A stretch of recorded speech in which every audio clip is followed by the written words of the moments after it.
Have you heard of quiet quitting? It's not about leaving your job. It's about doing exactly what's expected.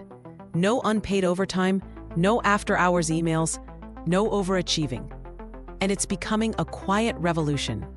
This term gained attention in the US, but it's now spreading through Japan, especially among younger workers. It's a silent statement against overwork and emotional burnout. Employees still fulfill their job descriptions, but they stop sacrificing their mental health or personal time. It's a shift from total commitment to self-preservation. Traditionally, Japan praised dedication, staying late, working weekends, always saying yes. Quiet quitting flips that. It says, do the job, but don't lose yourself. A 2023 survey by JobSoken revealed that over 72% of Japanese workers prioritize their private life over work. The work-first culture is clearly losing ground. This isn't just a generational issue. It's a structural shift influenced by women's growing presence in the workforce and the expansion of remote work and flexible hours. The book points out that in Europe, especially in countries like France and Germany, the idea of working only your contracted hours is completely normal, even respected. For example, a bus driver in Spain may stop exactly on schedule even if passengers haven't reached their destination. That kind of adherence to time shocks Japanese sensibilities. But it also boosts productivity. When people are not pressured to do more than necessary, they often focus better, work smarter, and avoid burnout. It's counterintuitive, but effective. In contrast, Japanese offices often waste hours preparing excessive PowerPoint slides, holding unnecessary meetings, or engaging in redundant communication, all in the name of working hard. The result? Lower productivity, longer hours, and little time left for personal growth or recovery. Quiet quitting challenges this deeply ingrained habit of unproductive busyness.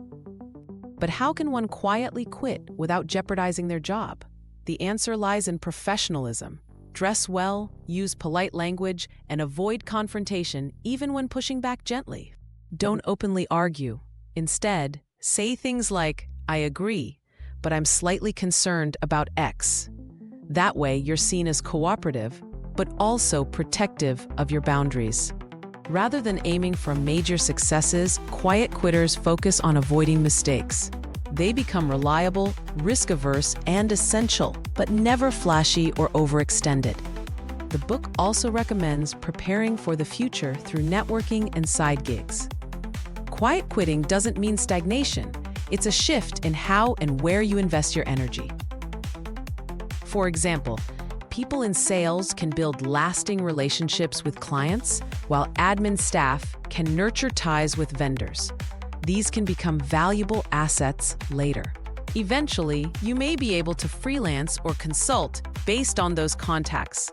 Quiet quitting isn't an end, it's a strategic pause to widen your options.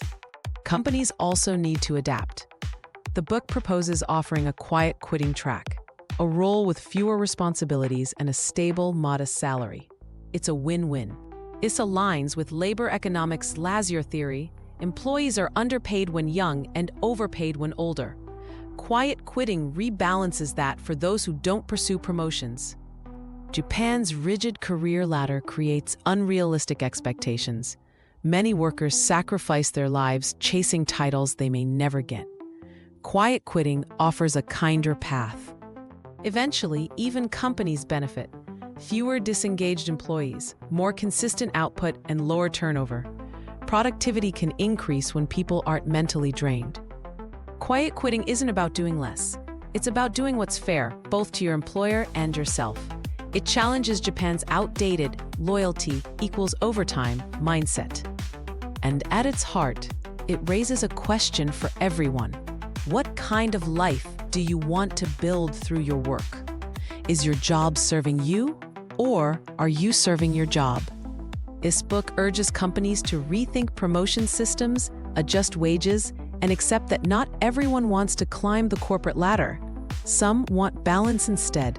In the age of flexible work, dual-income households, and diverse values, it's time to embrace multiple ways of working. Quiet quitting may just be the key. So next time someone clocks out exactly on time or turns down a late-night email, don't assume they're lazy. They may simply be choosing a healthier, more sustainable life. Quiet quitting doesn't destroy companies, it may save them. By making room for varied work styles, organizations can become more resilient and humane. In the end, this isn't about rebellion, it's about redesign. Quiet quitting invites us to reimagine a world where work is a part of life, not all of it.